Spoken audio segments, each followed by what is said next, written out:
어제 저녁에 제가 설교한 내용을 조금 이렇게 원래 강의 안에 조금 들어있는데 말씀을 조금 드리고 제가 질문을 그렇게 받도록 할게요. 출애굽기 19장에 보면 여호와 하나님께서 이스라엘 백성들에게 모세를 영원히 믿게 하기 위해서 시내산에서 모세에게 응답하시는 그러한 장면이 나와요.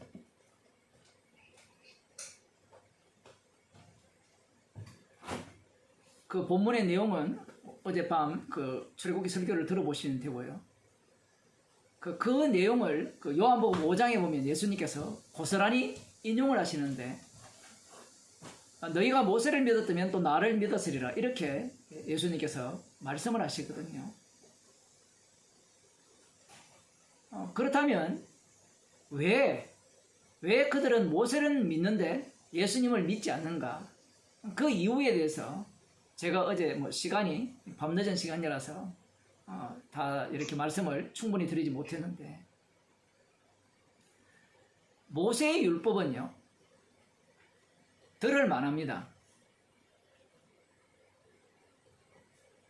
무슨 얘기인가 하면, 율법은 죄를 죄로 드러나게 하는 것이 아니냐, 더욱더 죄 짓게 하기 위해서 주신 것이 아니냐 라고 말씀을 하지만, 그것은 성령 받은 자들이 율법을 보는 안목이에요.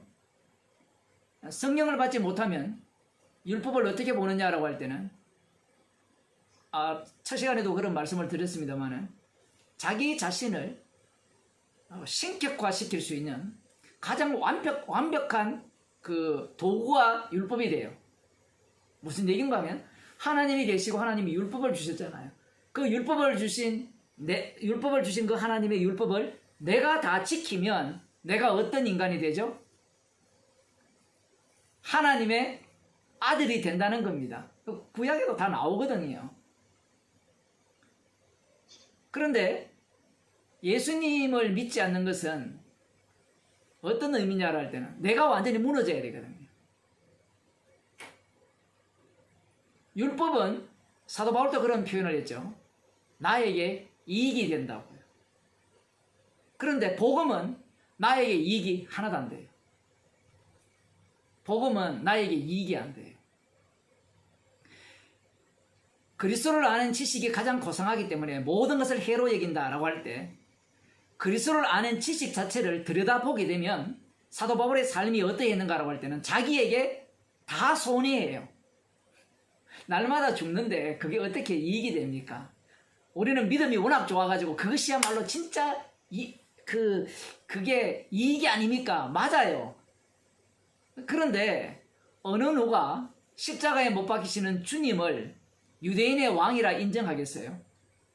십자가에 못 박혀 돌아가셨는데 다 이루었고 승리하셨다라고 누가 인정하겠습니까? 우리들도 별로 다르지 않습니다. 복음을 이렇게 듣게 되고 알게 되면, 듣고 알게 되었는데 생활 형편이 더 어려워진다. 그러면 사람들이 곧장 뭐라고 하는가 하면, 너 복음을 아는데 왜 그렇게 살아? 사람들이 말하기 전에 내가 먼저 나의 자신에 대해서 벌써 고발합니다. 너 복음 아는데 왜 이러지? 복음을 아는데 왜 이렇게 힘들게 살지? 복음과 힘들게 사는 것은 상관관계가 전혀 없거든요. 이렇게 이야기하면 또 오해할 수 있는데, 상관관계가 있는 이유는 딱 하나죠. 십자가만 자랑케 하기 위해서 주께서 그 환경 속으로 몰아넣습니다. 출애굽기를 보면 철저하게 유월절 어린 양의 피만을 자랑케 하기 위해서 주께서는 여호와의 이름다운 면모를 이스라엘 백성 가운데 펼쳐 보이시죠. 물 없는 곳으로, 음식이 없는 곳으로, 원망만 쏟아져 나오는 곳으로, 애굽으로 돌아가자는 소리가 나오지 않을 곳으로 인도하십니다. 더 놀라운 사실은 불과 구름 기둥으로 인도하시죠. 우리 가운데 누가 계시죠? 성령께서 계시죠. 그 성령께서 인도하시니까 우리는 성령께서 인도하시는 곳은 언제나 어떤 곳이다? 먹을 것이 많고 물이 있고 불평이 없는, 애굽으로 안 가도 되겠네 라는 곳이라고 우리는 상상을 하는데, 그건 우상 예수를 믿기 때문에 그래요. 성령의 인도하심이 되면 항상 십자가가 밝게 보이는 곳으로 인도하시고 우리에게 유익되는 곳으로 인도하는 것이 아니라 언제나 우리에게 유익되는 것을 해로 여기는 자리로 우리를 인도하죠. 심지어는 이런 겁니다. 먹을 것이 없는 곳으로 인도할 때는 구약 때는 그래 했잖아요. 신약은 먹을 것으로 인도하시죠. 주님이 인도하시면 원망할 거 아니에요. 그러면 성령께서는 그래, 그러니까 너는 지옥 가도 마땅하지, 이렇게 응답하시는 거예요. 먹을 것이 없다고 원망하는 나는 지옥 가도 마땅하다로 인도하시는 겁니다. 표현을 하면. 그것이 이제 구약과 신약의 차이점이죠. 유대인들이 왜 모세의 말은 듣고 예수의 말씀은 듣지 않느냐라고 할 때는 그들이 눈치를 챈 겁니다. 눈치를 챘다는 것은 이런 거죠. 하나님을 믿는다는 것은 자기에게 이익이 되는 거고 유익이 되는 거고, 예수님을 믿는다는 것은 유익이 하나도 안 돼요. 그 앞부분에 예수님의 말씀들을 들어보면 예수님이 심판을 다 하거든요. 예수님이 천국 보낼 자 천국 보내고 지옥 보낼 자 지옥 보내요. 그럼 자기들이 하는 게 아무것도 없잖아요. 그럼 자기들은 뭐예요? 흔히 말하는 우리가 로봇이냐? 그런 얘기 많이 하잖아요. 이 십자가 복음을 전하면 사람들이 그런 소리를 많이 하거든요. 우리가 로봇이냐? 그러면 제가 이렇게 얘기합니다. 로봇이면 다행입니다. 감사해요. 로봇은 시키는 대로 하거든요. 근데 우리는 로봇이 아니고 죄인입니다. 죄인은 지 마음대로 살아요. 그 피를 증거하기 위한 주의 백성이죠. 표현을 하자면. 예수님께서 그렇게 말씀하셨기 때문에 그들은 예수님을 믿을 수가 없죠. 그야 당연하죠. 믿게 하시는 분이 십자가이신 주님이죠. 십자가의 피가 그들에게 덮쳐지지 않는 이상은 결코 예수를 믿지 않습니다. 그러면 그들은 누구를 믿느냐? 하나님을 믿죠. 하나님을 믿는 것은 십자가의 피가 필요 없습니다. 그래서 오늘 우리가 2장에 볼 때 이 서기관들이, 대제사장들이 미가서를 잘 알고 있습니다. 5장 2절 말씀을 정확하게 외우고 있어요. 이걸 잊어버릴 리가 있겠습니까? 그들이 메시아를 기다리고 있는데. 그런데 이 아는 말씀이 도대체 이들에게 어떤 의미로 다가가느냐라고 할 때는 자기들에게 안정성을 주는, 행복을 가져다주는 말씀으로 이들에게는 들려졌던 겁니다. 그러니 유대인의 왕으로 말씀대로 오셨음에도 불구하고 이들은 불안에 떨고 동요할 수밖에 없는 거죠. 자신들의 예상과 전혀 다르게 오기 때문에 그래요. 복음을 여러분이 들었잖아요. 십자가 복음을 들었기 때문에 이후에는 예상하지 마세요. 우리는 다 예상을 하거든요. 복음은 예상과 달리 우리에게 다가오시는 겁니다. 그것이 바로 주님께서 네가 젊어서는 띠띠고 원하는 곳으로 다녔지만 원치 않는 곳으로 다니신다는 이 말씀이, 그것은 날마다 그렇게 하시는 거예요. 날마다 우리는 내가 원하는 곳으로 가려고 하죠. 이 복음 전하는 설교자로 치면 오늘 이런 본문을 전해야 되겠다 하면 그렇게 전하는 방식을 주님께서 인도하시지 않고 다른 방식으로 끌고 가요. 대체로 그렇게 인도를 하시는데, 그렇지 아니하면 내가 가는 길이 주의 뜻이 되어버리죠. 사람들이 그런 생각을 많이 가져요. 여러분들이 복음을 이렇게 배우고 듣게 되면 그런 생각을 많이 갖습니다. 내가 하는 일이 주의 일이라고요. 내가 하는 일이 주의 일이 아닙니다. 나는 언제나 복음의 회방뿐일 뿐이에요. 분명히 이제 여러분이 눈에 밝게 보일 겁니다. 누가 사꾼인지, 누가 복음 전파자인지. 여기까지 하고요. 네, 질문 하실 수 있으면 하시고요. 네.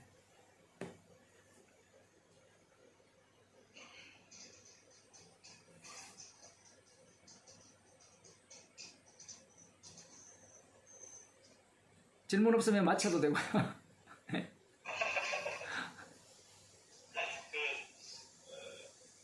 회사원화가 내로남불이라고 그랬습니다. 내가 하면 로맨스고 남이 하면 불륜이다. 이게 뜨면서 되게 모험적인 말이 아닌가 이런 말을 참하면서 했는데, 왜냐하면 대부분 사람들은 자기가 자기가 이야기를 자기가 어떤 예를 들어 누구인데 뭐 했는 이런 것들은 다 자기가 했는 거하고 남이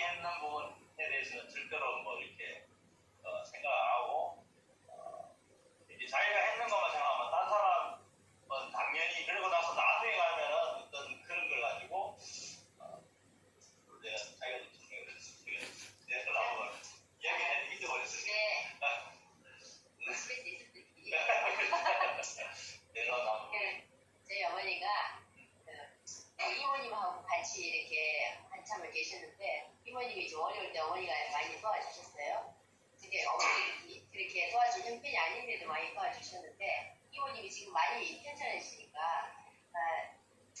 언니하고 좀 떨어져 있자 이렇게 된 거예요. 그러니까 이제 그게 너무 서운해서 그러는 거예요. 내가 제 힘들 때, 네가 힘들 때 내가 얼마나 뭘 잘해줬는데 그 공로를 잊으면은 당연히 아니다 이렇게 된 거예요. 근데 저희가 보기에는 이제 이모가 어머니한테 해준 거 만만찮게 많거든요. 그런데 그쪽에서 해준 거는 전혀 이제 기억 안 하고 당신이 해준 거 한 달 정도 이렇게 뭐 해준 거 이거는 너무 큰 거예요 그게. 그래서 이제 결심하고 막 화가 나가지고 막 이렇게 이런 얘기를 하면서 왜 입장을 바꿔서 생각하면 바꿔서 생각해보면 자기도 그렇게 저럴 수도 있을 텐데 이해가 될 텐데 그건 왜 안 될까 그냥 그런 얘기를 하면서 내가 하면 공덕이고 딴 사람이 해줄 때는 그만큼 내가 받을만 해서 받는다 이렇게 생각합니다. 그거 가지고 이제 그 얘기를 하면 그냥 맞더라고요. 근데 저희들도 마찬가지로 이제 그런 생각이 들죠. 근데 그거를 말씀을 이렇게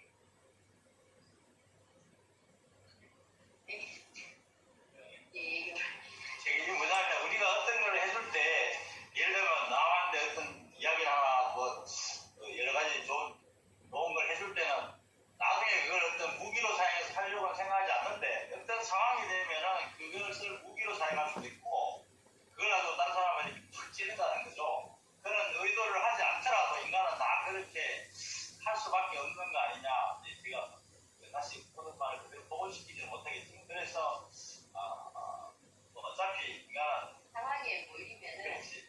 어쨌든 자기가 이제 상황에 몰리면은 내 원하는 꼼수가 그대로 드러난다.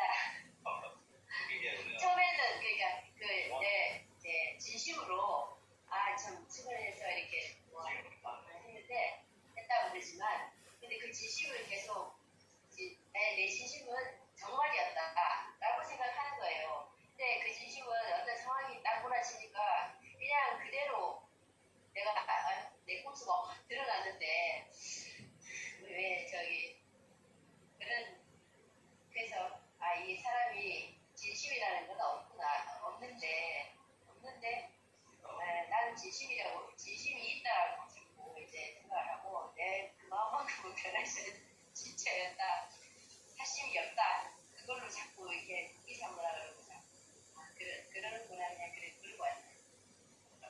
그 성도가 무슨 일을 할 때 주께서 하게 하셨습니다 라는 이렇게 표현을 하잖아요. 그 원래 주께서 시킨 대로 하는 게 성도인데 분명히 할 때는 그렇게 고백을 하는데 사건이 발생하면 내가 했다 이제 그러한 어떤 모습이 나와요. 그러니까 이 두 요소가 사실은 우리가 볼 때는 같이 할 수 없는 요소인데 주님은 이 두 요소를 같이 사용하는 거예요.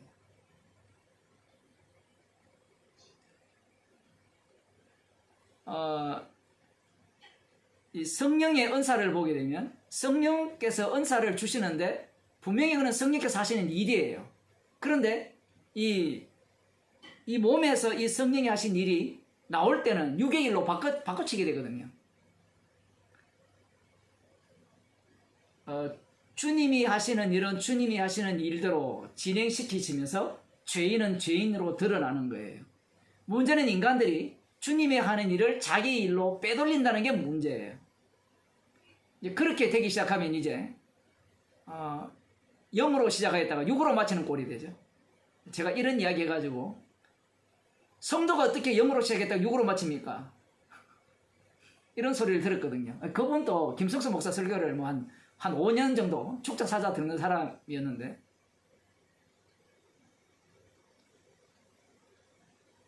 그 말씀이 왜 불쾌하냐 얘기할 때는 자기 자신은 복음을 알기 때문에 지옥 가면 안 된다는 거예요. 영으로 시작했다가 육으로 마친다라고 했을 때 제가 사도행전의 특징을 말씀드렸죠. 성령을 받은 무리들이 있고 받지 않는 무리들이 있고 또 세례받고 예수 믿는 무리들이 있는데 그 중에 안수를 하니까 성령이 임하는 무리들이 있고 또 분명히 세례를 받았는데 성령 받았다는 얘기도 없고 이렇게 막 섞어놨거든요. 사도행전을. 우리 목사님 선교사 오래 하셨으니까 사도행전을 잘 아시겠죠. 근데 이렇게 보는 사람이 별로 없어요. 사도행전을. 제가 알기로는. 막 섞어놨어요.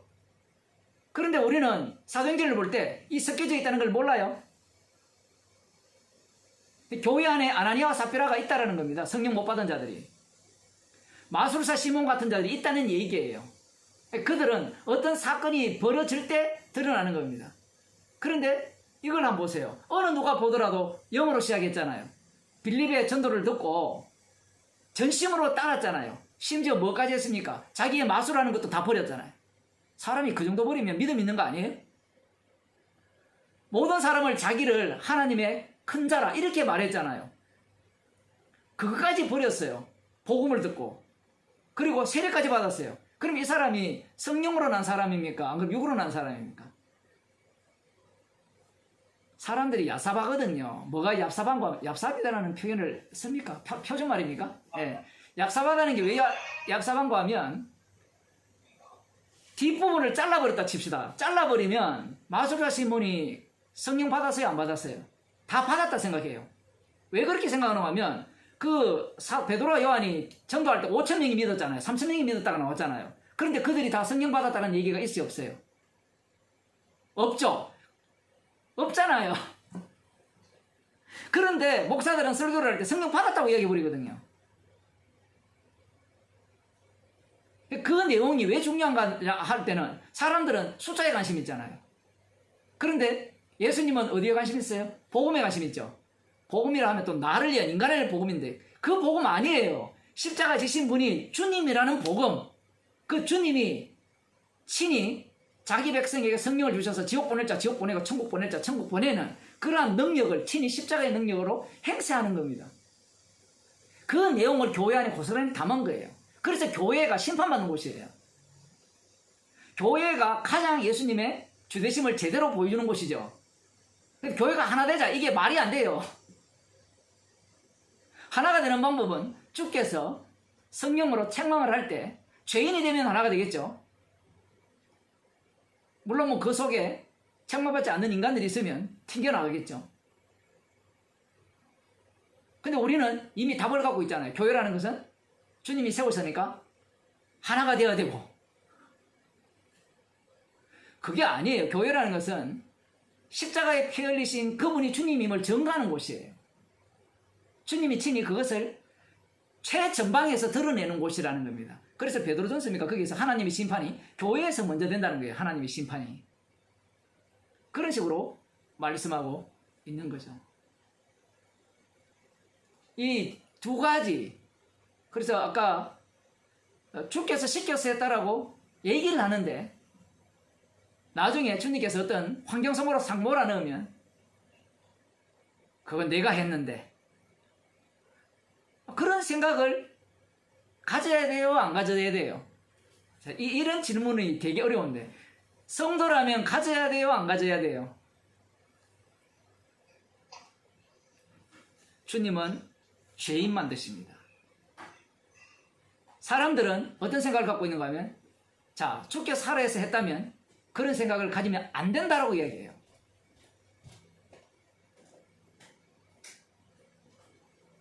또 한쪽은 그런 생각을 가져도 된다고 얘기해요. 된다 안 된다 이야기 이렇게 주장하는 자들은 옳고 그름으로 따지겠다는 이야기예요. 그런데 성도라면 뭘 해도 의로운 자로 바꿔치기 당합니다. 그렇지 아니하면요 십자가를 자랑하지 않습니다.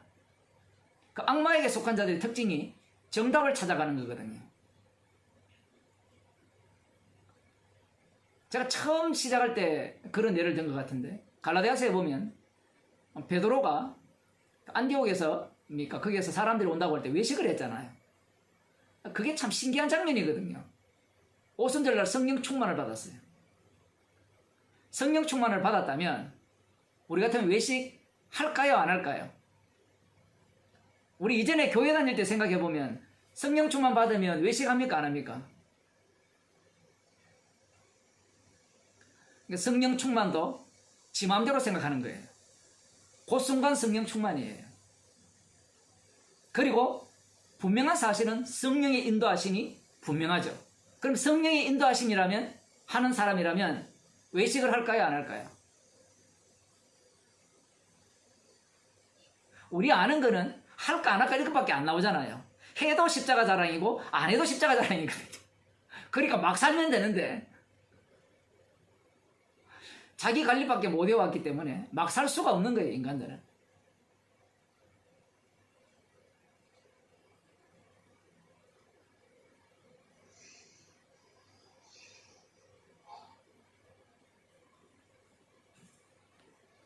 복음을 전하게 되면 항상 들어야 되는 소리가 내노남불?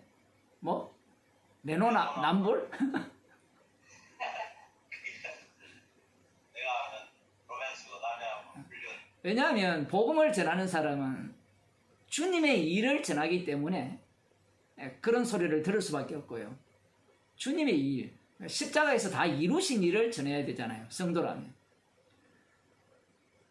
만일에 내가 예수 믿고 난 뒤에 온전하여져서 복음을 전할 자격자가 될 수 있다면 그건 내가 전해야 돼요. 제가 볼 때는 윤 목사님입니까? 윤 목사님이 진짜 목사 자격이 있는데 거꾸로 제가 볼 때는 왜 이렇게 우리가 자기가 자기를 판단하면 안 되거든요. 로마서에 보면 자기가 그렇다는 바로 자기를 책망하지 말라 했거든요. 그러면 성도는 십자가만 자랑하면 돼요. 다윗이 성령 받은 증거가 나는 주께만 범죄했다는 거거든요. 주께만. 사람께 범죄한 게 아니에요. 사람 위에 굴림해서 내가 왕노릇했다. 이런 얘기가 아닙니다. 주님이 찾아오시니까 자기는 주께만 범죄한 죄인 중에 개수고 주님이 원하시는 것은 상한 심령. 그 상한 심령을 정극하게 하기 위해서 자기를 왕으로 세운 거예요. 많은 사람들이 다윗의 시편 52편을 보면 참으로 뻔뻔하구나. 우리 같으면 어떻게 해야 되죠? 1번 우리아가 죽어서 판붙었던 무덤에 가서 소주 한잔 엎으면서 우리아야 미안하다 이렇게 나와야 되고, 두 번째 바세바에게 가서 내가 잘못했다, 내가 죄인이다 이렇게 이야기해야 되죠. 근데 성경에 보면 그런 거 하나도 없어요. 주께만 범죄했다. 그렇게 뻔뻔한 인간이 복음을 전해요. 또 이렇게 이야기하면 또 반대로 그렇게 뻔뻔하게 복음을 전해야지 이렇게 나오는 사람이 있는데, 뭐 그렇게 해도 복음만 전한다면 감사한 일이에요. 우리 자신들도 마찬가지죠. 이 복음을 듣게 되면 사람들이 어떤 질문을 하는가 하면, 여기 있는 어떤 복음을 모르는 목사님이 계신데 제 책을 읽고 1권을 읽고 하는 말이 참 놀랐습니다. 제 책을 읽고 하는 질문이 뭔가 하면, 당신은 그렇게 삽니까? 라고 질문을 했어요. 혹시 제 책 읽어보셨어요? 정집사님 읽어보셨어요? 예. 제가 그 얘기 딱 듣고 참으로 소경은 역시 소경이다. 책을 읽어도 그렇게밖에 못 보는 거예요. 그렇게 삽니까? 아니고, 그 책을 읽고 나면 십자가가 밝게 보여야 되는데, 그럼 내가 책을 잘못 쓴 것 같아요. 율법서를 쓴 것 같아요, 거꾸로. 근데 이 복음 쓰잖아요. 이 전체가 복음이잖아요. 성경 전체가 복음인데 이 복음을 읽고도 다 법으로 보잖아요. 법으로. 우리가 하나님 앞에 어떻게 살까요? 이렇게 보잖아요. 그렇게 보는 이유는 오늘 앞부분 일부 시간에도 그런 말씀 드린 바와 같이 자기가 하나님보다 더 높은 자리에, 뒤에 보면 이제 이사야 몇 장입니까? 14장입니까? 그게 보면 가장 높은 곳에 앉아서, 가장 높은 보좌에 앉아서 자기를 뽐내고자 하는 그 계명성 같은 그런 어떤 성품을 갖고 있는 거예요. 겉으로 보면 굉장히 겸손해 보이죠. 말씀을 지켜야 됩니다. 우리는 말씀에 순종해야 됩니다. 이런 소리를 다 하는데 그 본심은 하나님보다 더 높은 자리에 앉겠다는 게 그게 이 예수님을 죽인 서기관과 바리새인을 통해서 그대로 이미 다 드러난 겁니다.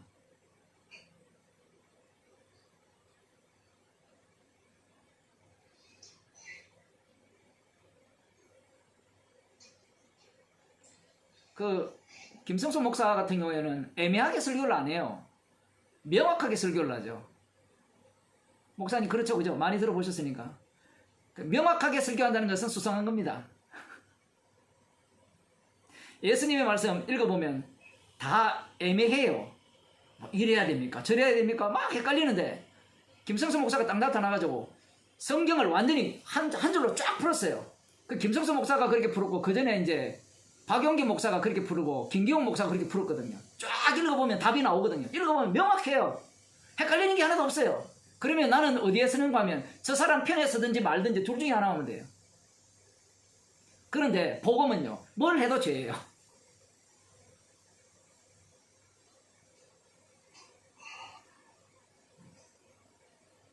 목사의 설교 들으면은 제가 이렇게 뭐 이건가? 계속 제가 정답을 찾아가지고 이렇게 들으려고 그래요. 근데 이제 이렇게 들어도 헷갈리고 이건가 가다가 또 이렇게 들으면 또 헷갈리고 이거 아닌가요? 계속 그러는 제 모습을 보거든요.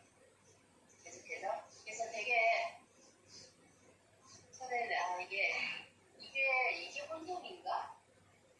이렇게 또 막 이렇게 찾아가더라고. 사실 진짜 이제는 질문하기도 좀 그렇고 진짜 그냥 뭐랄까 멍해요. 그 이단들의 특징이 뭔가 하면요. 확실한 진리를 제공하는 게 다 이단입니다. 100% 이단이에요. 목사님 확실한 진리를 전하는데 어떻게 이단입니까? 라고 물으면요. 간단합니다. 확실한 진리를 전하면 내가 그걸 받아들이면 돼요. 성령의 일은 성령만 아시거든요. 그런데 성령의 일이 아니니까 사람의 일로 다 받을 수 있는 겁니다. 그러면 그쪽 동네의 특징이 뭔가 하면 다 가르치는 거예요. 열심히 배우고 열심히 가르치는 거예요.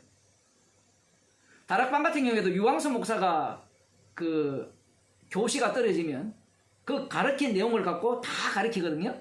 피라미드 구조 비슷하게. 제가 알기로는 맞아요. 유 목사님 맞아요. 선교 사셨으니까 잘 알잖아요. 그쪽 동네도 워낙 선교를 많이 하니까. 신천지도 마찬가지죠. 이만희가 자기가 깨달은 걸 쫙 가르치거든요. 거기에 더하거나 빼하면 지옥 갑니다. 더하거나 빼하면. 물론 다락방에서는 노골적으로 그렇게 하지 않지만 더하거나 빼하면요. 빼버리면요. 우습게 얘기죠. 배우는 사람들이. 왜 당신은 유광수처럼 안 하느냐. 이래 나와요. 논리가. 그러면 다른 동네도 마찬가지죠. 박용기 쪽도 마찬가지입니다. 우리 장로님 오래 계셨으니까. 박용기처럼 안 하면요.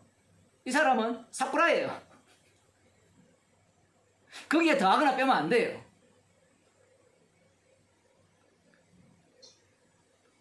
그럼 김성수 목사는 마찬가지죠.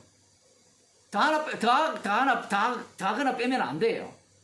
그가 말한 명확한 그 지시들을 우리가 듣고 배워야 된다는 거예요. 그렇게 믿어야 된다는 거예요. 그게 무슨 복음입니까?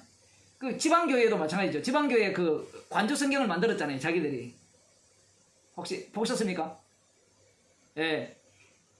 거기는 재밌어요. 성경 읽을 필요 없어요. 관조 읽으면 돼요. 그게 주의 뜻이기 때문에. 맞죠? 우리 목사님 너무 많이 하시네, 그런 걸. 그게 얼마나 웃기는 일입니까? 그럼 성경은 왜 필요하죠? 아니, 이게 하나님 말씀이 정확하지 않아가지고 우리가 못 깨닫습니까? 성령이 없어서 못 깨닫습니까? 아니, 그러면 그렇게 설교한 사람은, 예를 들어 제 설교를, 예를 들어 치면, 제 설교가 계십니까? 칼바르트는 설교가 계시라 이렇게 표현했는데, 그러면 이 계시를 기록해서 믿읍시다. 요게 사건들의 특징이죠. 질문 하나 해도 돼요? 예. 내로남북이라고 하시니까 어쩌면 정 목사님도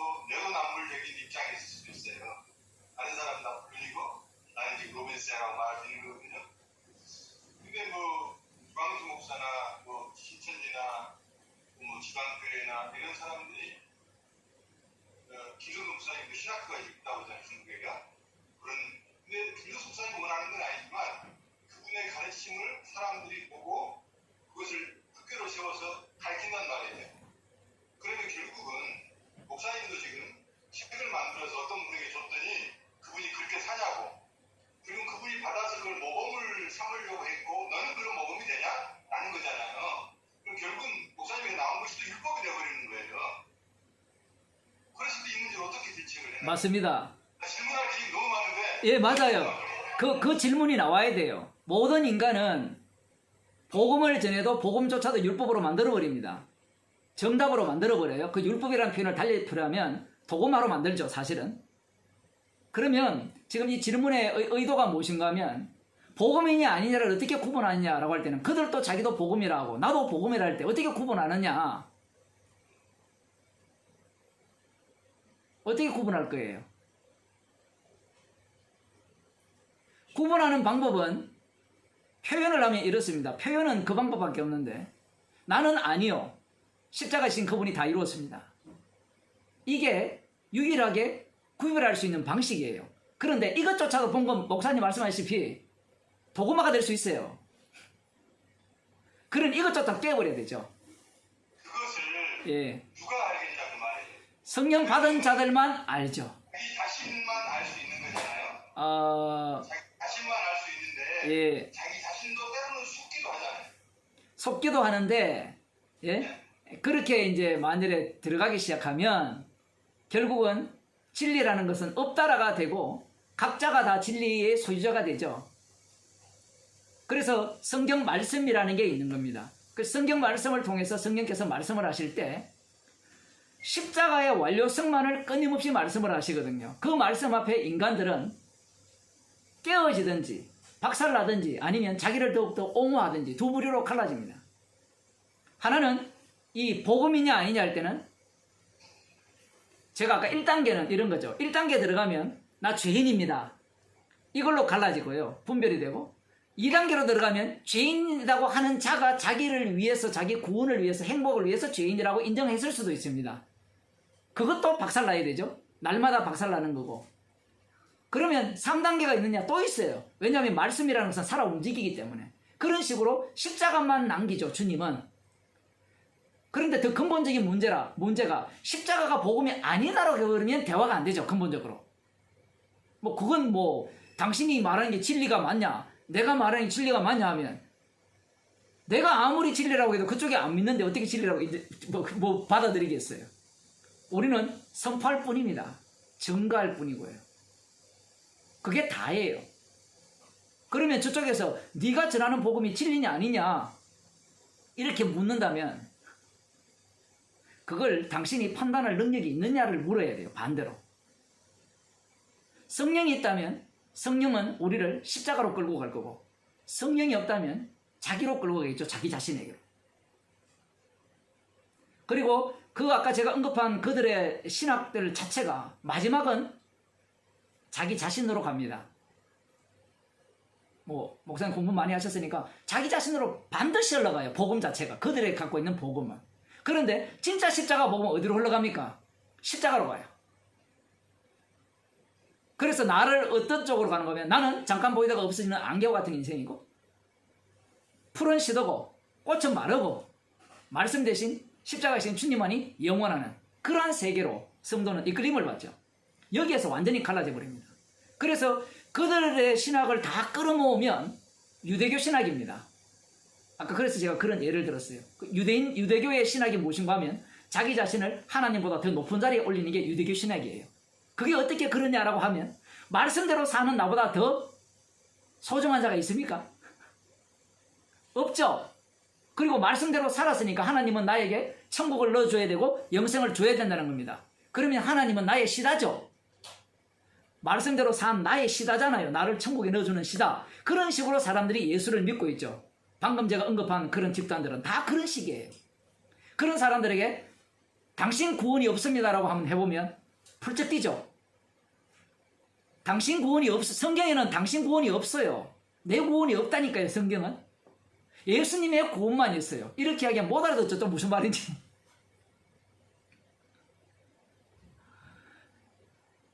성경에는 예수님의 구원만 있어요. 그런 사람들에게 뭐 다락방이 되었던 신천지가 되었던 안산홍 하나님의 교회가 되었던 뭐가 됐든 기존 뭐 개혁교회가 되었던 장로교회 되었던 감리교회가 되었던 침례교회 되었던 그 목사들한테 당신 구원이 없습니다라고 해보세요. 그러면 당장 뭐라고 하는가 하면 내 구원이 없으면 예수 왜 믿어요? 이래 나옵니다. 내 구원이 없으면. 아까 제가 예를 든 그분도 박영선 목사, 김성수 목사 설교를 뭐 4, 5년 들은 그 사람도 제가 성경 공부 딱 시작하자마자 내 구원은 없습니다. 딱 이야기할까요? 열받아버린 거예요. 내 구원 없는데 왜 예수 믿어? 내 구원 없는데 성경 공부 왜 해? 내 구원 없는데 왜 말씀 들어? 그래서 제가 그랬어요. 그 사람도 목사인데, 목사님, 김성수 목사 설교 초짜도 못 됩니다. 내가 그렇게 얘기했거든요. 좀 제대로 들으면 그 정도는 받아들일 수 있어야 되거든요. 물론 그런 얘기를 노골적으로 하지 않지만 김성수 목사 설교 마지막에 자기 구원론으로 흘러버리기 때문에 그거는 뭐 어쩔 수 없는데, 뭐 사람이라는 것은 아까 목사님 말씀하셨다시피 듣는 바에 따라서 자기가 다 결정을 내리니까 뭐 깊이 들어갈 수 없으니까 어쨌든 뭐 그런 사람들도 그런 사람이 대부분이죠. 교회 다니는 사람들한테 당신 교회 다녀서 천국 못 갑니다. 당신은 천국도 못 갑니다. 지옥은 확실히 갈 수 있어요. 지옥은 개인이 가거든요. 지옥은 개인이 가요. 지옥은 내 이름으로 가는데 천국은 내 이름으로 못 가요. 그러니까 나의 구원은 없는 거예요. 이런 얘기를 못 받아들이는 거예요.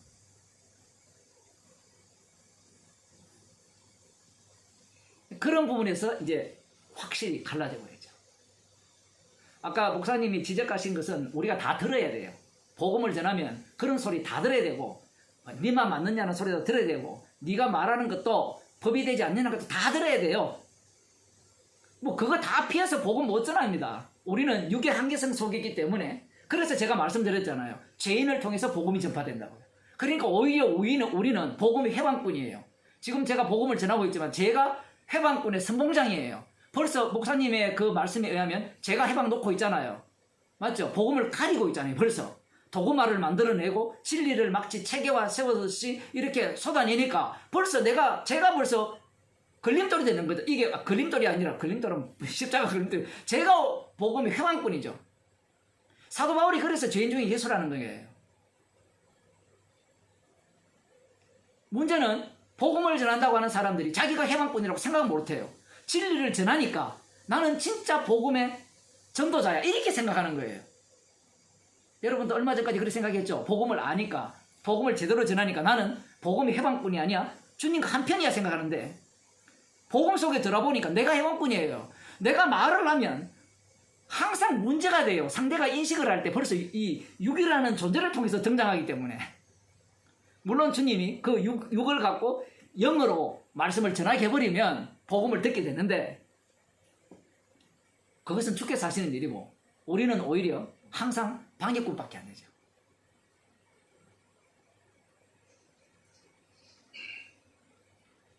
목사들이 싫어할 수밖에 없어요. 복음 자체가. 자기가 해방꾼이라면 그러면 사람들이 질문하죠. 당신은 그럼 왜 설교하는데? 원래 복음은 해방꾼을 통해서 복음이 전파돼요. 그 사람이 아는 것은 진짜 복음을 알아서 주님과 한편 먹어서 복음을 전할 수 있다고 생각하는 그것밖에 몰라요. 그게 유대교예요. 유대교. 자기가 말씀대로 살아가지고 랍비가 되어서 정말 하나님의 뜻을 알아서 제대로 가르치면 이 사람이 이 말씀대로 살아서 하나님 나라의 백성이 된다. 복을 받는다. 영생을 얻는다. 그 논리를 그대로 따온 거예요. 목사님 오늘 직접 제 설교를 처음 들으니까 제가 그런 얘기를 많이 하거든요. 유대교를 몰라요. 기독교가, 한국 기독교가. 바리새인을 너무 몰라요. 자기들이 하는 짓이 유대교고 자기들이 하는 짓이 바리새인의 사실을 꿈에도 생각 못해요. 왜냐하면 학교 가서 배울 때부터, 성경 읽을 때부터 외식하는 자라는 선입견을 먼저 집어넣어버리잖아요. 제가 여러 번 말씀드렸죠. 외식한다라고 누가 말씀했습니까? 예수님이 말씀하셨어요. 예수님은 영입니다. 영 되신 분이 말씀하신 걸 갖고 육인 인간이 외식하는 걸 우리 수준에서 외식한다, 이렇게 들어가면 안 돼요. 그런 부분을 너무나 사람들이 오해를 하고, 뭐 성경을 못 받으니까, 또 목사들이 그걸 모르니까, 바리새인처럼 되지 맙시다 이야기하는데, 바리새인처럼 되지 말자고 하는 자들이 100% 바리새인 됩니다. 100% 돼요. 왜냐하면 바리새인들이 그래 살았거든요. 우리들은 우리 조상들처럼 되면 안 됩니다. 어떻게 했어요 그들이? 우상 숭배하고 안식을 지키지 않고 율법에 순종하지 않고 11조 안 했죠. 그래서 멸망당했잖아요. 그러면 어떻게 해야 되죠? 말씀대로 살아야 되는 겁니다. 그러면 우리는 또 바리새인들은 겉과 속이 다르지 않습니까? 예수님이 그렇게 말씀하지 않습니까? 예수님의 말씀에 겉과 속이 다르다는 말씀은 그런 뜻이 아니에요. 마음을 다하고 뜻을 다하고 힘을 다하여 하나님을 사랑하라 라고 했을 때 바리새인은 그렇게 살았단 말이에요. 여러분 교인들한테 아까 진심 이야기 했잖아요. 진심. 우리 허집사님이 교인들에게 11조 하는 분들한테 11조를 하는 게 진심입니까 아닙니까 물어보세요. 진심이라고 얘기한다니까요. 복받기 위해서 한다고 얘기 안 해요. 하나님의 백성이기 때문에 마땅히 한다고 얘기해요. 그러면 바리새인은 어느 정도나 할 때는 진심이에요. 근데 문제는 지가 지를 모르는 거예요. 진심이 뭔지를 몰라요. 인간의 진심은 예수님의 말씀에 의하면 악한 거예요. 인간으로부터 나오는 모든 것이 악하기 때문에 너희 아비가 마귀이기 때문에 너희가 진심으로 하는 소득의 11조 박하와 해양과 근처의 11조 다 해도 그 진심을 다 해도 진심으로 목숨을 주를 위해 내어 버려도 그게 악하다는 겁니다. 왜? 십자가에 피용수가 없잖아요. 십자가에 피용수가 없는 것은 다 악한 거예요. 어제 제가 유튜브에 설교를 계속 올리니까 기계가 막 쏘잖아요. 비슷한 뭐 설교한다는데 비슷하지 않은데 흔히 하나님의 공의와 정의라는 이런 얘기를 많이 하잖아요. 교회에서. 하나님의 공의와 정의를 믿는 자들은 지옥 갑니다. 십자가 안에서 봐야 되죠. 십자가 안에서의 공의와 정의는 십자가 피용사함을 덮은 자는 천국 가고 덮지 못한 자는 지옥 갑니다. 그게 주님의 공의와 주님의 정의예요. 전혀 달라요. 인간의 생각과 전혀 달라요. 시편에서도 간단하잖아요. 인자하심을 표현할 때 대적을 이렇게 물리친 진멸하신 하나님을 찬양하라. 인자하신 하나님을 찬양하라. 이래 나오거든요. 그게 어떻게 인자합니까? 구약을 제대로 못 보는 거죠. 그들이 생각하는 것은. 뭐 제대로 봐도 바리새인밖에 안 되지만요.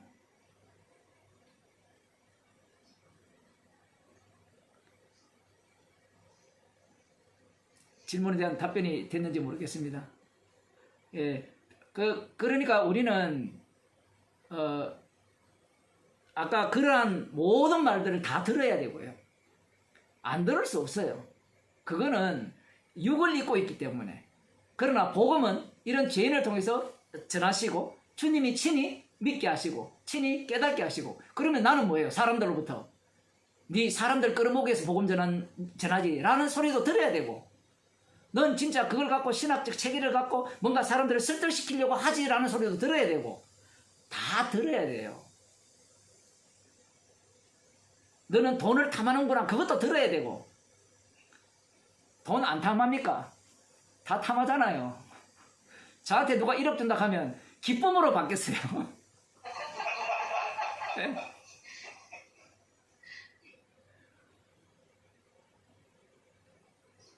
제가 지난주 질문과 답변 오늘 이거 하면서 답변하시는데 해방권하고 연결돼가지고 휘말린다는 복음 속에 스테반님처럼 휘말린다는 거하고 제가 오늘 한 번 더 이렇게 이야기하시면서 해방 확실하게 이렇게 설명을 할 수 없어요. 질문 안 해도 답이 나오니까 휘말린다는 말하고 같이 웃고서 이렇게 휘말린다는 표현을 할 때 사람들이 또 이거 아까 우리 윤 목사님 말씀하신 거와 같이 이게 도그마로 듣게 되면 또 내 쪽으로 들어가거든요. 내 쪽에서 휘말려야 된다 하면 휘말릴 때까지 기다리는 사람이 있어요. 김윤창 목사라고 혹시 아세요 혹시? 들어보셨어요? 예, 지난주 얘기하고 말고 거기도 김성수 목사에게 배워가지고 나간 사람이거든요.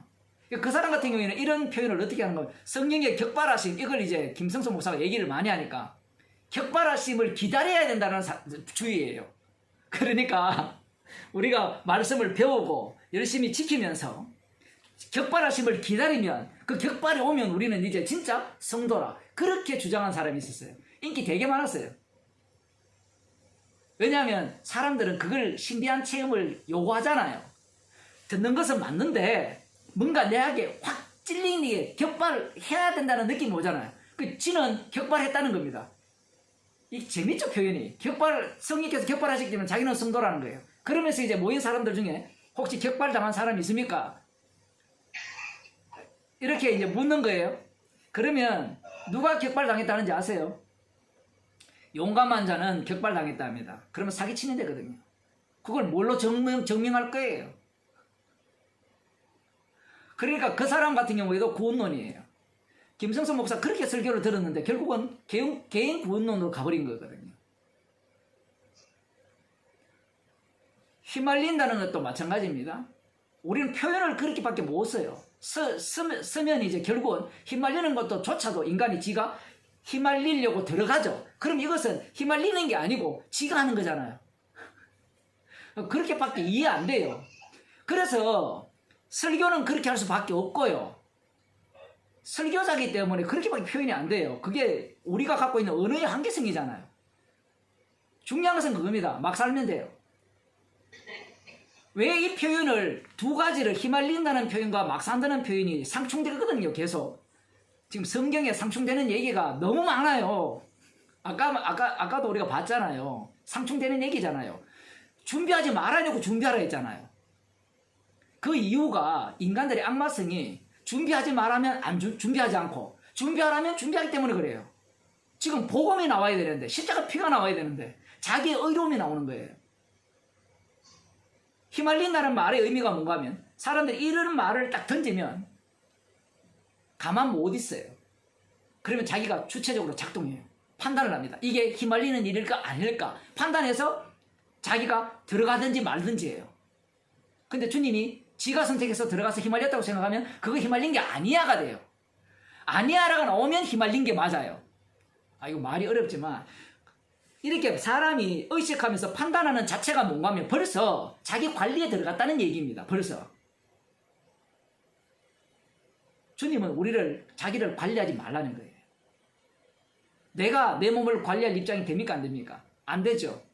왜냐하면 우리는 그리스도의 종이기 때문에 주인이 우리를 관리하지 내가 어떻게 나를 관리를 해요. 그러니까 막 살면 돼요.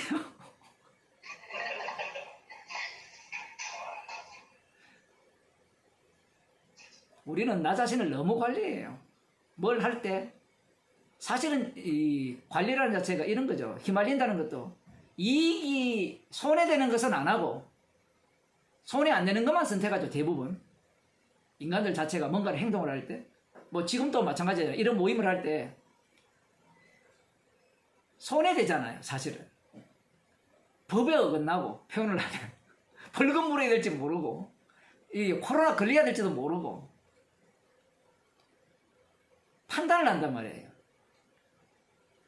그럴 때 저는 이런 표현을 씁니다. 에라 모르겠다 이래 살아야 돼요.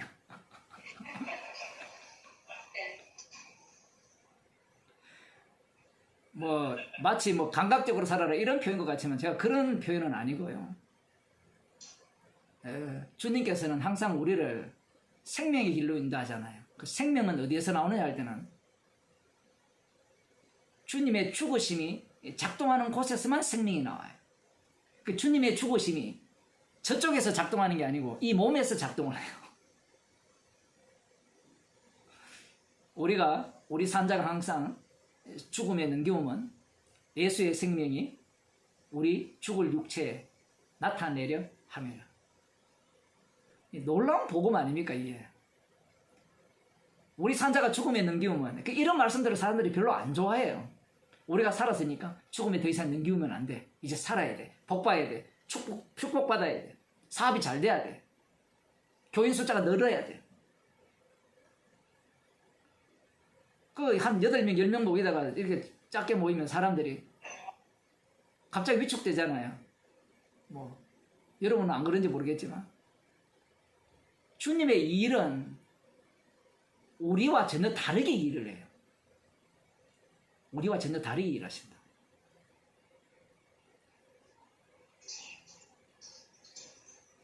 또 질문이나 뭐 하실 말씀?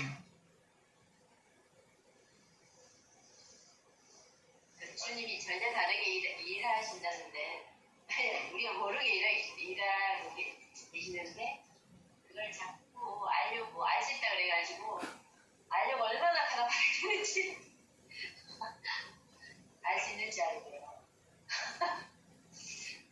그게 이제 김성수 목사가 설교를 할 때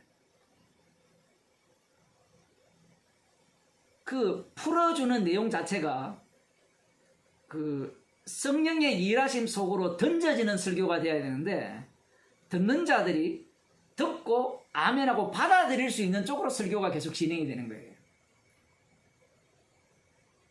그래서 이런 표현도 했다고 하더라고요. 뭐 제가 설교를 다 들을 수는 없었으니까. 설교 이해 못하면 100번 들었어요.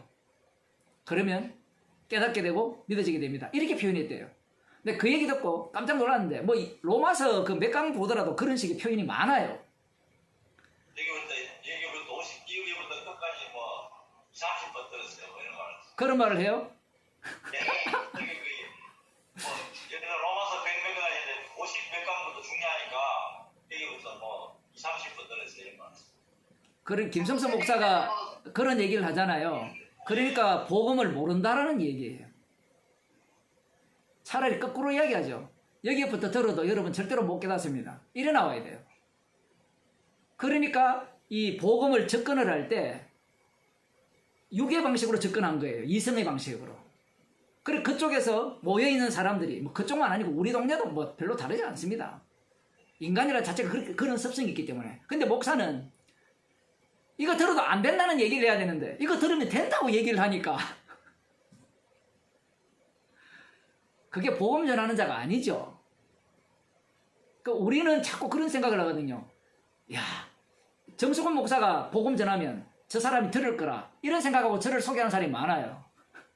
오히려 더 안 들어요. 더 열받아가지고 오히려 그 사람과 상종하는 사람도 있어요. 자기가 전할 때는 한 몇 년 동안 지냈는데 잘 지냈어요. 근데 저를 초청해가지고 가서 하룻밤을 지냈는데 다시는 상종치 않아요. 뭐 누가 복음을 제대로 전했다 이런 얘기가 아니라 복음은 우리가 전할 수 있는 게 아닙니다. 그래서 제가 그런 표현을 많이 하거든요. 아는 대로 나오는 대로 전하면 돼요. 만일에 여러분이 이 말의 지혜를 갖고 전해서 설득이 되었다면 그 사람은 예수 안 믿는 사람이에요. 그런 종교인이 많아요. 들어보니까 맞거든요. 맞는 얘기거든요. 지금 여러분이 이 성경을 푸는 이 내용들을 들여다보면 다 맞는 얘기예요. 틀린 얘기가 아니라니까요. 그렇게 풀어가지고 야 들어보니까 도리가 있네. 야 진짜 그건 네 말이 맞네 해가지고 믿는다면 그게 복음이 되겠어요? 거꾸로 듣게 되면 믿을 수 없는 내용이구나. 이렇게 나와야 되죠. 진짜 복음을 잘 전했다면.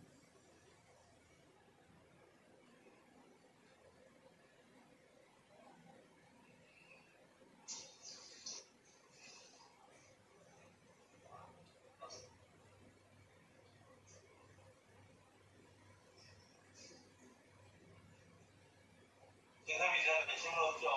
있습니까? 말씀을 잘 듣고 계시는데 왜 또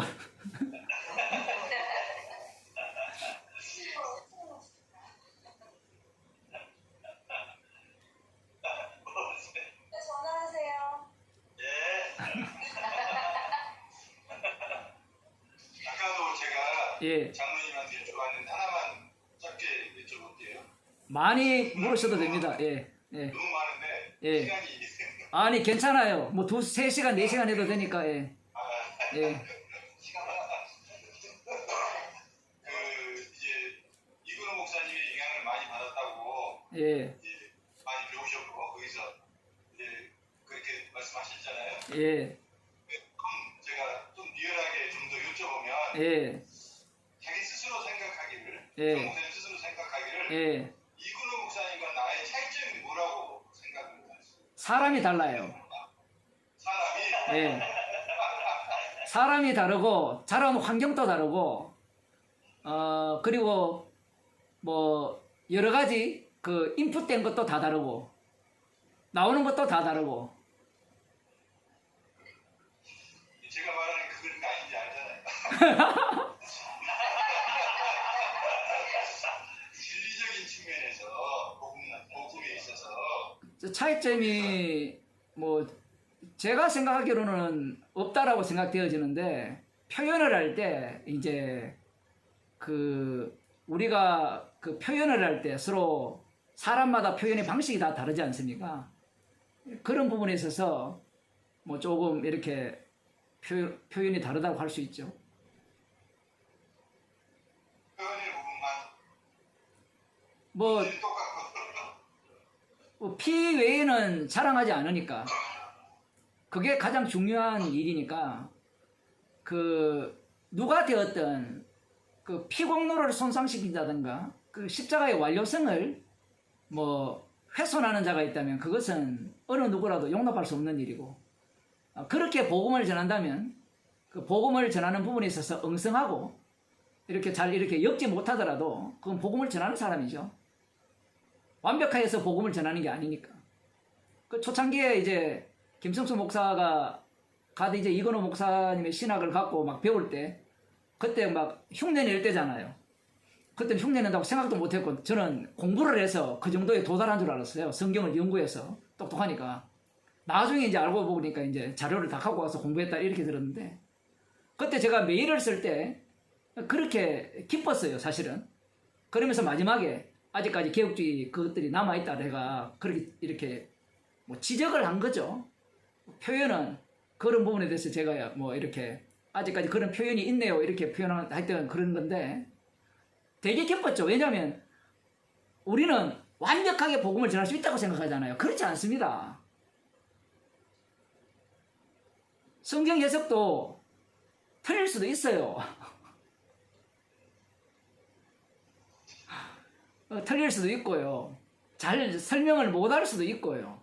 또 여전히 뭔가 그 개혁주의 그러한 것들이 그렇게 살아왔기 때문에 그런 용어, 언어, 이해 다 우리는 성령 받으면 100% 확 바뀐다 생각하는데, 아까 이야기했잖아요. 베드로가 성령 충만 받았는데 유대인의 그 뼛속까지 체화된 유대교의 그 습관을 못 버리잖아요. 그럼에도 불구하고 피가 나오잖아요. 뭐 그렇게 복음을 전한다면 복음을 전하는 자로 인정을 해야 되죠. 물론 그런 분이 진짜 훌륭했잖아요. 제 편지에 대한 답변이 얼마나 훌륭했습니까? 제가 아직까지 그 속에서 완전히 벗어나지 못한 것입니다. 그러면 된 거잖아요. 얼마나 감사한 일입니까? 그 마음이 계속되었으면 감사한 일인데, 그 다음 뭐 저는 여기 이 동네에 다른 나라에 와 있으니까 뭐 연락할 일도 없고 뭐 그런 줄 알고 지내왔는데 뭐 나중에 보니까 뭐 좀 이상하게 자꾸 흘러가서 자기 신학 체계를 세워야 된다고 생각했는지 모르겠지만, 안 그러면 이런 아까 제가 말씀드린 이 휘말린다라는 표현과 막사르라는 표현, 이 두 가지 충돌이, 휘말리게 되면 완벽하게 산다라는 의식이 인간 속에 있거든요. 주님의 뜻에 휘말리면 완벽하잖아요. 주의 뜻에 합당하게 사는 거잖아요. 근데 막 산다는 얘기는 합당한 것과는 안 맞아요. 이가. 그러니까 이런 부분에 대해서 이 김성수 목사가 해결이 안 된 거예요. 해결이 안 됐어요. 이 해결할 수가 없어요. 이거는 논리의 문제가 아니기 때문에 아예 죄인 중에 개설해 보면 쉽게 해결이 되는데 자꾸 정답을 이렇게 알아가니까 정리를 해나가니까 그러니까 아까 들어보면 됩니다라는데, 복음이라는 해서 들으면 들을수록 더 헷갈리는데요. 제가 이 표현이 좀 이상하지만 들으면 들을수록 내가 이게 정답이라고 생각한 것들이 무너져요. 복음 자체가. 정답이라고 생각한 것들이 계속해서 무너지면서 십자가가 밝게 보이게 돼 있거든요. 그런데 그쪽 동네는 세워놓은 것을 더욱더 확실하게 알아가면 세워진다고 생각해요. 이게 접근 방식이 전혀 다른 방식이죠. 그렇게 가다가 치매 걸리면 어떡할 겁니까? 제가 구장로님한테 말씀드린 것 같은데요. 7시간씩 한다고 하길래 그 연세 든 분, 그 권사님 계시는데 힘들지 않냐고요. 그럼 뭐 배우는데 괜찮을 건데 나중에 그러면 기억력 딸리면 그 사람은 신앙 없는 사람이니까 내가 이름 물었죠. 아마 이런 식으로 물은 것 같은데 개인적으로 이야기하면서 그 얼마나 웃기는 이야기입니까? 나이 들면 그걸 어떻게 다 기억해요? 그럼 그쪽에 앉아가서 그래 동의하는 척 힘들게 앉아 있는 거예요, 그냥. 그거 다 배워가지고 천국 갈 것 같으면 십자가가 왜 필요합니까?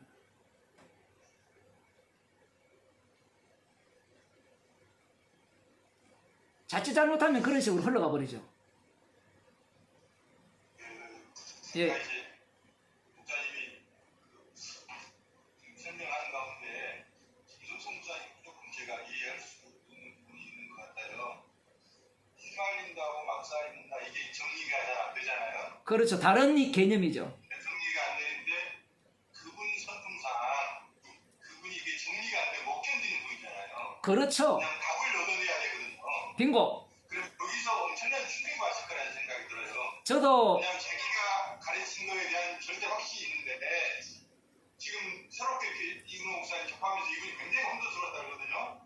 거기서 오는 그 충격들이 이 사람 성품상 일반 사람은 다르잖아요. 그 사람은 시험 받고 대통령 한 다음에 대통령 해볼 수 있는 사람이잖아요. 예. 그 정도 똑부는 사람인데 그 사람이 자기가 완벽하다고 생각들이 진리들이 완전히 미친놈이 돼버리잖아요. 맞아요. 휘말린다고 막 산다가 이게 이 정리가 그분이 안 됐을 거고 그렇죠. 그분이 그래서 거기서 어떤 위기가 오고 극단적인 일어나지 않았나 그 생각이 순간 드네요. 저는 처음에 자살했다는 이야기를 들었을 때 방금 목사님 말씀하신 이유 때문에도 자살했다라고 생각이 들었거든요.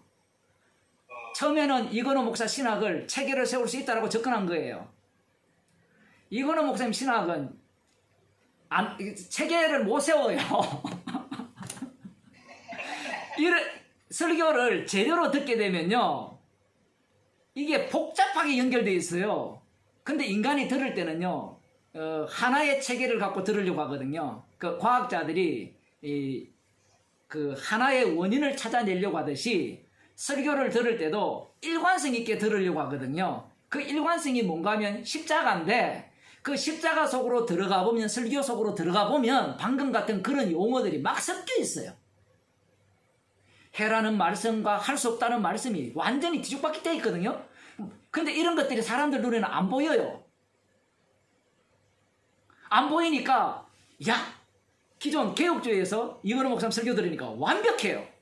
그러니까 김성수 목사가 넘어왔을 거 아닙니까? 그 자료를 다 봤으니까. 그러면 이거 정리하면 되겠다 해서 정리에 들어갔는데 막상 들어가 보니까 방금 목사님 말씀하신 대로 안 맞는 게 하나씩 나오기 시작하는 거예요. 왜냐하면 이미 김성수 목사는 답을 갖고 있어요. 휘말린다는 개념, 의미, 그 다음 이 복음을 알면, 십자가의 은혜를 알면 어떻게 해야 된다라는 답을 먼저 갖고 있어요. 그게 개혁주의 신학이거든요. 유대교하고 똑같아요. 지가 답을 갖고 지가 신이기 때문에. 그래서 복음을 갖고 왔는데 안 맞는 거예요. 나중에 들어보니까. 조금 거리를 둘 때는 그래도 뭔가 그럴 수 있지 했는데 이건호 목사님 쪽에 있는 사람들이 갔단 말이에요. 목사들도 가고 그 장로도 가가지고 막 저쪽 동네 사람들은 개판으로 사니 어쩌고 사니 막 욕을 하니까 이제 그 전까지는 별로 고민이 없었는데 이런 것들이 완전히 흔들리기 시작한 거예요. 그러니까 그때부터 제가 보기에는 히브리파고 헬라어파고 아람어파기 시작한 거예요. 나름대로 자기 정답을 찾아. 그거 판다고 답이 나옵니까? 그걸 판다는 자체가 뭔가 하면 벌써 아까 자기가 스스로 얘기했듯이 진리를 연구를 해서 찾을 수 있다는 겁니다. 오히려 거꾸로 얘기했어야 되죠. 이 아람어파 보니까 죄만 다하더라. 이런 설교를 하셨어요? 혹시 제가 모르는 사이에? 했다면 정말 감사한 일이죠. 근데 제 추론으로는 판명팔수록 말씀이 명확해진다. 그렇게 했을 가능성이 높죠. 그러니까 사람들이 김성수 목사 설교를 더 듣고 더 배우려고 하죠. 뭐라고 합니까? 화면 틀어놓고 로마서 강의하고 두 개 듣는다 돌린다면서요. 예? 산상수훈 듣는다면서요. 그러니까 얼마나 웃기는 짬뽕들입니까? 그 설교가 진짜 복음이었다면 들으면 들을수록 이건 아니오가 나와야 되는데 더 명확해져요. 더 분명해져요. 로마서 93강에서 그랬어요. 오늘 이 설교를 잘 들으면은 화상하셔도 된다고. 그래서 실제로 어떤 분이 제가 녹취를 하니까 그냥 그 전에 90몇 강에 아마 한 30몇 강대 하고 있었어요. 근데 93강을 녹취하면 날 좀 쉴 수 있냐고 이렇게 얘기했어요. 왜요? 그랬더니 그걸 들으면 하산해도 된다고 그랬다고. 하산해도 된다. 하산. 알면 다 됐으니까. 네. 아.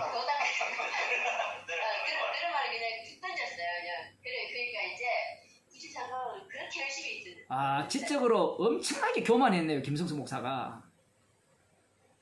정말 사도 바울과 정반대인데요. 그러니까 그 사람 설교 듣고 배우는 사람들의 특징이 딱 그 사람을 닮았어요. 지적으로 엄청나게 교만하죠. 복음을 알면 알수록, 제가 휴일날 또 그런 표현했는데, 더 모르거든요. 성경을, 말씀을 보면 볼수록. 참, 그런 부분들이, 뭐, 어쩌겠습니까? 주님께서 그렇게 하셨으니까. 사울이 여인들이 노래를 하면서 뭐 사울은 천천히고 다윗은 만만이다 그랬을 때 사울이 이제 죽여버리고 싶은 마음이 들었잖아요. 그거 보면서 그 생각이 나더라고요. 아도니아가 바세바한테 부탁을 했잖아요. 다윗의 마지막 위에 아비삭인가 있죠. 그러니까 동료를 마지막에 이제 다윗이 늙었을 때 동료를 하나 줬잖아요. 근데 그애가 너무 이뻐가지고, 근데 그 아도니아가 걔가 너무 이쁘니까 이제 아버지가 죽었으니까 나중에 자기한테 그 아내로 달라고 바세바한테 부탁을 하잖아요. 그래서 솔로몬이 화가 나가지고 바세바한테 그러면은 그랬나요? 왕자리도 달라 그러면은 부탁하면은 어머니 그 왕자리도 내주시지 그래서 이런 식으로 이렇게 해갖고 그러니까 아도니아를 죽여버리잖아요. 그때 이 솔로몬이 이게 사울 말 그런 심정이었겠구나.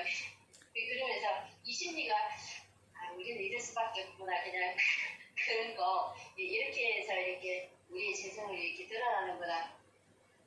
그 생각이 얽힌 나서 제가 말씀드렸어요. 뭐 그 부분을 그렇게 깊게 보셔도 되고, 솔로몬의 그 당시의 행위는 언약적 행위죠. 표현을 하면. 예. 언약적 행위라고 하더라도 그 인간의 죄성이 없는 건 아닙니다. 그대로 담겨 있는 거예요. 그렇게 인간의 죄성을 타고 이렇게 그냥 지금은 이렇게 보면은 인간의 여기는 그냥 이렇게 죄가 있고 그냥 이 죄성을 듣고 오시는 하나님 그 은혜가 보이고 이런 십자가의 은혜나 그 언약이 듣고 있어서 이런가 멍멍하게 하여튼 그렇게 이제 자꾸 이렇게 연결을 시키려고 하거든요. 그래서 이렇게 보면서 무슨 저거 했는지 모르겠고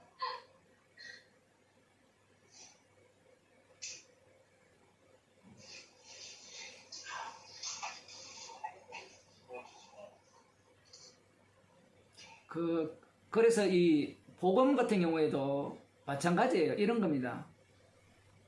머리 좋은 사람이 복음을 요약할 수 있거든요. 제가 일전에 그런 얘기를 했거든요. 조금 있으면 그럴 필요가 없다. 머릿속에 이 뇌와 연결된 칩을 하나 꼽아 넣으면, 제가 지금까지 설교한 수백 편, 한 수천 편 될지 모르겠지만, 그걸 싹 AI가 정리해서 복음을 내뱉게 할 수 있는 거다. 그거나 인간이 어떤 복음 전하는 목사의 설교를 전체를 정리해가지고 요약해서 하는 거나, 그거는 기회에 불과하거든요. 근데 복음은 그렇게 전파되지 않습니다.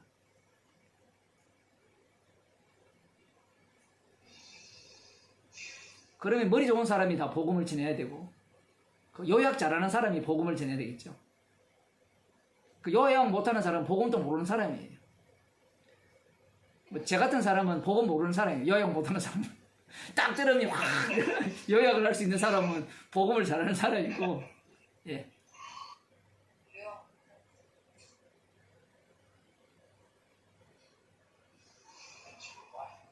질문부터 하신답니다. 나중에 또 하겠습니다.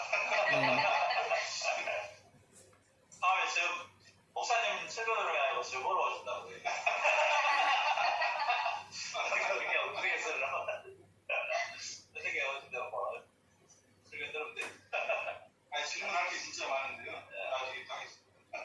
뭐, 아니 아까 저기 목사님 말씀하는 것 중에서 예, 사울이 악령 그랬다 그랬잖아요.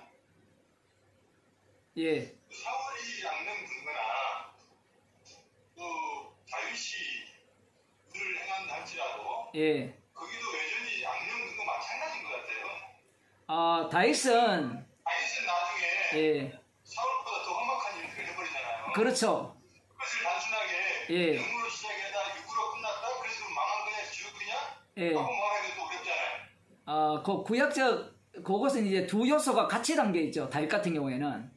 그러니까 다윗과 사울의 차이는 둘 다 똑같이 악령 들린 인간인데, 한쪽은 긍휼을 입은 인간이고, 다른 한쪽은 이 하나님이 기뻐하지 않는 인간이죠. 그 차이점. 그 차이점을 보여주기 위한 사울과 다윗이죠. 그래서 다윗이 하는 행동을 보면 사울과 다르지 않습니다. 똑같이 자기의 왕됨을 뽐내죠. 여호와 하나님의 왕되심을 부정하는 자가 다윗입니다. 그러면 왜 하나님은 다윗을 사랑하시느냐, 택하셨느냐고 할 때는 그건 우리가 묻는 게 아니에요.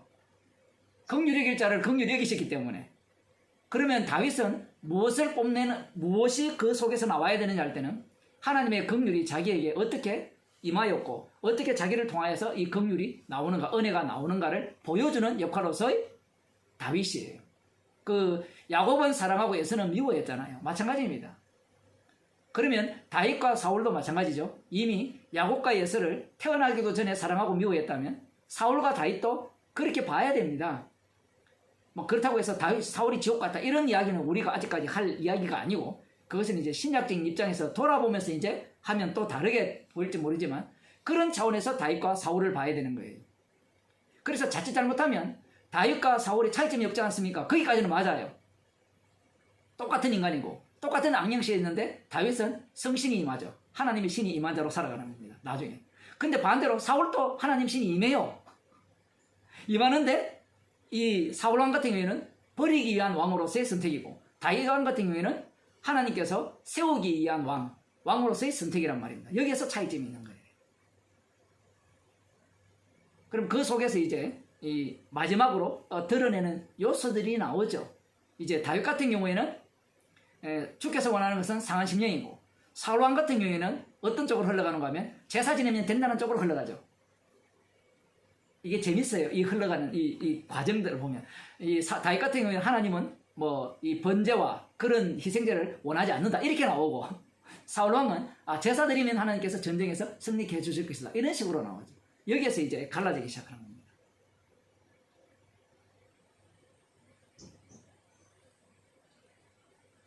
한 15분 정도 더 시간이 있으니까 혹시 질문 있으면 질문 좀 더 하시고요. 교회가 하나 될 수가 없다고 그러셨잖아요. 근데 에베소에서는 성령이 하나 되게 하신 힘써 지키라 하는데 그것은 어떻게 연결시키는 거예요? 그 성령이 하나 되게 하신 것을 힘써 지키라 이야기하잖아요. 그러면 하나 되게 하기 위해서 오셨다고 말씀하시고 있고, 또 내가 아버지와 하나 된다 해서 하나 되라고 말씀하시고, 그 하나 된다 했을 때는 그리스도 안에서 하나죠. 그러면 이 교회에서 교회가 뭐냐라고 할 때는 교회 안에 교회가 만들어지거든요. 그게 무슨 얘기인가 하면 구약 이스라엘을 보게 되면 이스라엘 속에 이스라엘이 만들어지거든요. 분명히 사울왕도 이스라엘의 왕인데 그 속에 다윗왕이 새롭게 만들어지죠. 새롭게 만들어지는 이스라엘은 이 원래 있던 이스라엘을 박살내면서 만들어집니다. 그 구약의 그림자도 그렇게 이렇게 진행되었고요. 신약에서 예수님께서 12제자를 뽑아내시잖아요. 12제자를 이스라엘의 대표자로 뽑았잖아요. 그걸 교회라 하잖아요. 내 교회를 세우겠다라고 말씀하셨으니까. 그러면 그 주님께서 세우신 그 교회를 박살내면서 그 교회가 참된 교회를 만들어내죠. 12제자를 박살내고 새롭게 만들어내는 교회를 만들어내는 겁니다. 이런 방식을 성령을 주신 이후에 똑같이 사용해요. 예를 들면 예루살렘 교회 속에 교회가 있잖아요. 아나니아 삽비라를 잘라내잖아요. 그건 일부분밖에 안 보이잖아요. 그러면 그 속에 아나니아와 삽비라 같은 자리 한둘이 아니잖아요. 5,000명, 3,000명이 있었으니까 그게 없다고 해서 그런 게 없는 게 아니고, 그런 내용들은 이제 어디로 들어가 보면 되는가 하면 서신서로 들어가면 다 나오죠. 그 사도행전 안에 서신서가 다 이렇게 박혀 있으니까 서신서로 들어가 보면 교회 안에 교회라는 것이 분명해지죠. 그래서 이런 질문을 합니다. 우리가 고린도전서나 이 서신서를 볼 때 고린도전서를 어떻게 해석하느냐에 따라서 이게 완전히 달라집니다. 사람들은 고린도전서를 보통 어떻게 해석하는가 하면 교회는 고린도전서에서 하시는 말씀대로 들어야 교회다라는 게 일반적인 이론이에요. 고린도교회 개판이잖아요.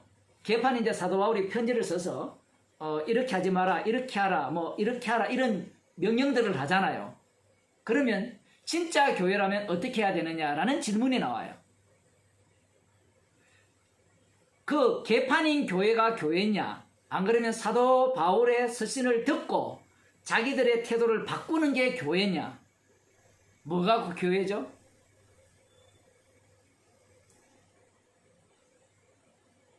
주님의 피로 세우신 교회는 피만 나오는 게 교회예요. 지금 답변이 이상하게 갔죠? 개판인 게 교회라고 해서 이게 교회야! 이렇게 주장하는 인간들이 있고, 개판인 것에 대해서 사도 바울이 책망을 하면서 거기에서 돌이키라 하니까 돌이켜야 된다는 게 교회라고 주장하는 자들이 있죠. 이 두 부류 다가 뭘 날려버리는 거면 십자가를 날려버려요. 십자가 피가 나오는 것이 교회죠. 그리고 하나 되게 하신 것을 힘써 지키라고 할 때 그 명령은 주님께서 자기에게 하시는 명령입니다. 이것도 참 어려운데, 바울 서신을 이해를 하려면 사복음서를 경유해야 되거든요. 사복음서를 경유하게 되면 예수님께서 이미 자기의 몸을 만들잖아요. 자기의 몸을. 자기의 몸이 교회잖아요. 그러면 교회에 예수님께서 말씀하시는 것은 자기에게 하시는 말씀이에요. 이게 무슨 얘기인가 하면 구약에 하나님께서 언약을 하시잖아요. 언약을 할 때, 맹세를 할 때, 맹세할 자가 자기보다 큰 자가 없기 때문에 자기를 두고 맹세했잖아요. 자기 아들을 십자가에 못 박아 죽게 해서 그 언약을 성취하잖아요. 말씀하시는 분이 말씀을 이루시잖아요. 목사님 맞죠? 말씀하시는 분이 말씀을 이뤘잖아요. 그러면 신약도 마찬가지죠? 말씀하시는 분이 말씀을 이루잖아요. 그런데 사람들은 신약을 이해할 때는 어떻게 하는 거면 예수님이 말씀하시니까 우리가 지켜야 된다 이래 나와요. 이 접근부터 이미 엉터리죠. 교회가. 그러니까 아까 힘써 지켜라 이런 말 자체가 예수님께서 그걸 명령으로 했지만 예수님께서 힘써 지킬 것이다 라는 말씀이에요. 그게 요한계시록 보면 예수 그리스도의 어린 양의 피와 하나님의 말씀, 이 두 가지는 같은 이야기입니다. 십자가 증인이죠. 이들이 모두가 다 어떻게 됩니까? 순교당하죠. 하나 되었잖아요. 주님의 죽음에 참여한 자들이죠. 그건 누가 그렇게 했어요? 인간이 할 수 없습니다. 주님께서 성령을 주시기 때문에 친히 주님께서 그걸 말씀하시는 분이 이루어내는 거예요. 그런데 그러면 왜 그런 명령을 주시느냐 하면 똑같은 원리입니다. 쉽게 이야기하면 명령을 주게 되면 성령 받지 못한 자들은 유대교식으로 그 말씀을 듣게 되죠. 하나 되게 하신 것을 힘써 지켜야 된다. 하나가 되어야 된다. 이렇게 듣죠. 그러면 재밌는 것은 하나가 된 교회의 특징이 뭐예요? 십자가의 피를 자랑합니까? 안 그러면 뭘 자랑합니까? 우리는 주의 사람으로 하나가 되었습니다를 자랑하죠. 제가 잘못 알고 있는지 모르겠지만 한번 그런 교회를 한번 들어가 보세요. 들어보면 피를 자랑하는 게 아니고 우리는 죄인 중에 개수라고 한 목소리로 이야기하는 것이 아니라 우리는 주님의 사랑으로 하나가 되었습니다라는 것을 내세우죠. 근데 사실 들여다보면 개판이거든요. 약간 거리를 두면 미인인데 가까이 가면 못생겼어요. 그런 사람 많잖아요. 지금 화면으로 보면 다 이렇게 이쁘게 생기고 잘생겼는데 가까이 가면 어떻게 생긴지 아무도 모르잖아요. 죄송합니다만 교회라는 게 딱 그런 꼴이거든요. 한 10m에서 이렇게 밖에서 보면 야 정말 하나가 되었다. 근데 속에 들어가 보면 하나가 되기는 하나도 하나 된 게 없어요. 인간은 하나가 못 돼요.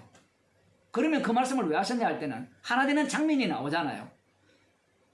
말씀 앞에 죄인이 될 때는 하나가 됩니다. 모두가 다. 주님이 복음이 떨어지는 순간 모두가 다 죄인으로 드러날 때 그 모두라는 표현은 그리스도 안에 있는 자들이라고 볼 수 있고 그들이 죄인이 될 때는 하나가 되는데 그것이 얼마 갈지 몰라요. 몇 초 갈지 10분이 갈지는 다른 사태가 벌어지면 내 돈 내놔라 그럴 수도 있고요. 그건 우리가 예상을 못하는 겁니다. 중요한 것은 교회라는 곳은 그 피가 나오는 곳이고 예수 그리스도의 죽으심을 돋보이게 하는 곳입니다. 그래서 그 서신서를 안 그래도 여기서 공부하는 목사님이 그 부분에 대해서 질문을 엄청 했거든요. 한 5년 전인가 그때 할 때도. 서신서를 보는 관점 자체가 딱 유대교시로 보기 때문에 교회가 다 그렇게 보거든요. 유대인들처럼 딱 봐요. 혹시 목사님 어떻습니까? 유대인들이 해석하는 법과 유대인들이 율법을 보는 것과 우리 목사님이 서신서를 보는 것이 관점이 같잖아요. 예수님의 말씀이고 우리는 성도고 지켜야 된다. 유대인들도 똑같아요. 우리는 유월절 어린 양의 표로 구원을 받았으니까 구원받은 인간이 율법대로 살지 않으니까 멸망당해서 바벨론 포로로 갔고 짐승의 지배하에 있게 되었으니까 그러니까 우리는 말씀을 지켜야 된다. 우리는 성령으로 예수 그리스도의 피로 제사함을 받았고 성령을 받았으니까 말씀을 지켜야 된다. 그 유대인들은 뭘 뺐어요? 하나님이 신을 뺐지만 넣을 수도 있죠. 하나님이 신이 임한 사람만 말씀대로 살 수 있어요. 노골적으로 표현 안 했지만 구약 전체를 이렇게 흐름을 들여다보면 말씀대로 살 수 있는 사람은 하나님의 신이 있는 사람입니다. 그래야만 다윗 계열 속에 들어갈 수 있어요. 사울은 악령이 씌었다 했잖아요. 그런 식으로 사람들은 이 서신서를 보는 겁니다. 그래서 이제 이런 복음을 듣게 되면 서신서를 기존 관점으로 보는 사람들이 이제 질문을 많이 하죠, 사실은.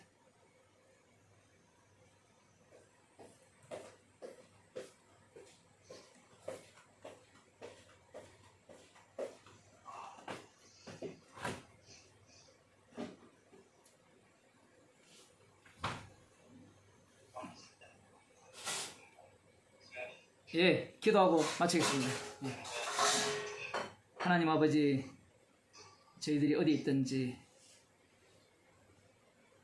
성령의 인도하심을 따라 사는 주의 백성이 되게 도와주시고 주의 죽으심만을 담대히 자랑하며 전하는 주의 백성이 되게 하옵소서. 예수님 이름으로 기도드리옵나이다. 아멘.